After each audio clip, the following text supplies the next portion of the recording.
मुंबईचा महापौर हा ठाकरे बंधूंचाच होईल। खासदार संजय राऊत यांनी विश्वास व्यक्त केलाय। येत्या 2 दिवसांमध्ये युतीची घोषणा होईल असंही संजय राऊत यांनी म्हटलंय। काही दिवसांमध्ये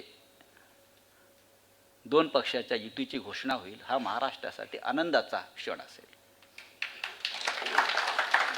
आणि आपण सगळ्यांनी त्या आनंदात सहभागी नुसतं व्हायचं नाही, तर 16 तारखेला जे निकाल येणार आहेत ते निकाल मुंबईसाठी ऐतिहासिक असायला पाहिजे। ज्या विक्रोळी मतदारसंघामध्ये ही सभा होते आहे, हा विक्रोळी कायम शिवसेनेचा गड राहिला। विक्रोळी असेल, भांडूप असेल, बऱ्याच काळानं मला बोलण्याचा योग आलेला आहे। बहुधा आजारी पडल्यानंतर माझं हे पहिलं भाषण असावं। शिवसेना पक्षप्रमुख उद्धव ठाकरे यांनी मला बाहेर जायला बंदी केलेली आहे,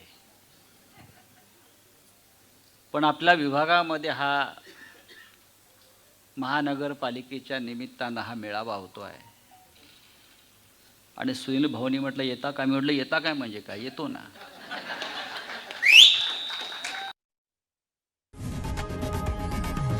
लोकशाही मराठी ऐका, पहा, जागरूक रहा।